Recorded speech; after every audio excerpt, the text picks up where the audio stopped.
Hi, my name is Aleksandra Sekulić. I'm from Belgrade, from the Center for Cultural Decontamination.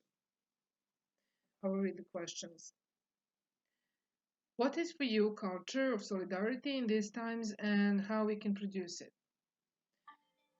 Uh, Facing the pandemic of COVID-19, many countries had very strict measures of movement or isolation, so-called social distancing, which I would prefer to be called physical distancing. And many people felt isolated, of course, frightened, left alone. And I think that culture is a field of visibility, losing its options to perform in public and losing the usage of its public space, more or less successfully turned to a virtual field. Uh, and I was, like many of my colleagues, challenged to examine or think about uh, what is the main contribution of that kind of activity, or more specifically, what is independent culture able to contribute to people in such big crisis, very serious situation.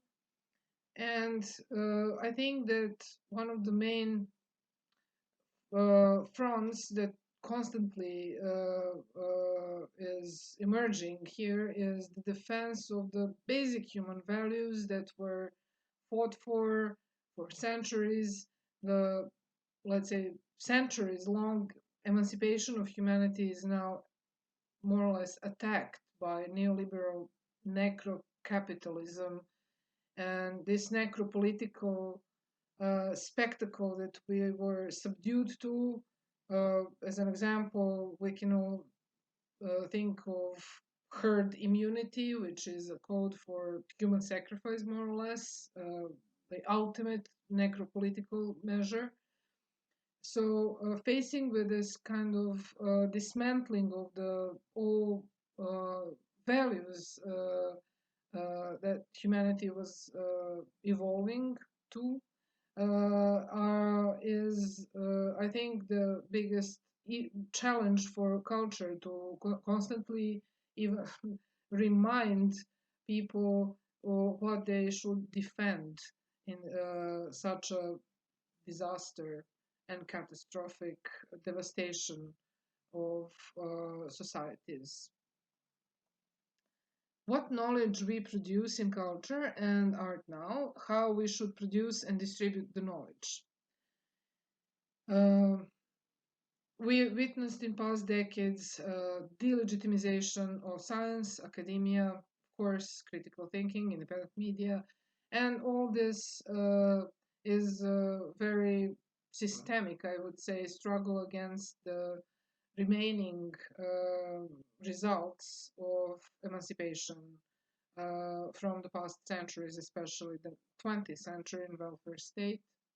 I think the struggle for public space, public goods, public education from past decades made was made by this pandemic more less abstract to people, and I think that the issue of public health is the only sensible and reliable response to such pandemics that are threatening humanity, uh, made it more visible to general public, also as one of the results of this long struggle for different kind of organization of resources and human society. So I think that restrictions, censorship, economic pressures on academia, and knowledge which connected to thinking different futures, the knowledge of and thinking different alternative or more just future is connected to arts, and art is also dislocating and liberating the vision of change, horizon of change. And culture is the field where those ideas are made visible and communicable, accessible to general public. And this is a chance, even in restricted resources of culture today. I think our experience can maybe inspire us or give us direction how to bring about this field of visibility to people, to defend the very idea of academia, science, academic research, and the hope or faith, although I'm not a fan of that language, but the horizon of change, which was discouraged for decades now with the death of history and actually death of future as a field of combat, which was transferred to the past. So now, when the future is almost impossible to think, now is the time for culture to open that horizon and create that kind of knowledge accessible and visible to general audience. 3. What we learned from the crisis, and can we develop post-crisis modes and conditions of art and cultural production which will allow basic sustainability and reduce the precarious position of cultural workers and artists? I think we are still to learn from the crisis. Our I think biggest challenge is the normalization that will follow, and our struggle against the new normal, meaning the normalization, legitimization of this society of deep inequality. I think that solidarity actions among the cultural workers, independent culture artists, showed how necessary it is to have this collective voice, although it is not really clear who will listen to those voices. I think the primary level of our self-organization is coming to some kind of modes of collective work, even in this challenging conditions. Several very encouraging examples in the region of ex-Yugoslavia emerged, where artists and cultural workers and many others joined in articulating the possible solidarity actions, immediate and long-term ones. I don't think that after whatever and whenever that would be, this crisis, normalization of this state of precariousness will be at large in the official media, but we should, of course, fight it and fight for the overall change, because precarious work and culture cannot be observed isolated from other forms of precarious work. Thus, COVID crisis brings forward the idea of social equality, social states, and maybe universal income, how that can be reflected in culture and arts. I think that many young generations who had only abstract ideas about the welfare state, public culture, public education, and public health around the world now understood with such an obvious example what those concepts mean and could mean, and they entered from their imagination to the needs that and issues.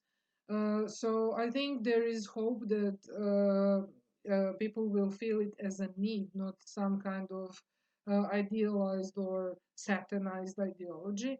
But culture and arts should be active in bringing those that kind of knowledge and horizons to general audience.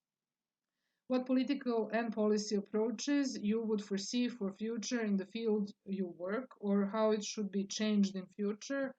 I think the change should be very general, and our field, which I cannot precisely define since my Center for Cultural Decontamination, where I work, has an enormous history and also field of work from emerged from anti-war movement, independent cultural institution, civil society center, where everything meets. I think that we are in front for so long that we never expected much uh, from some kind of official or state support, but now I think that will be number one issue to reignite, revive the idea of public culture, public health, public education, fight against this necro-political spectacle of primitive society where only strongest should survive.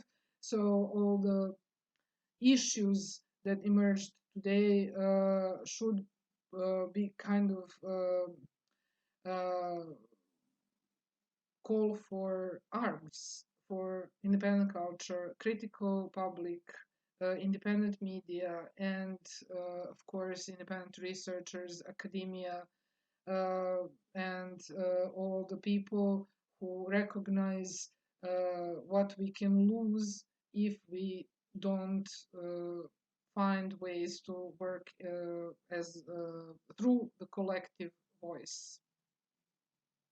Thank you.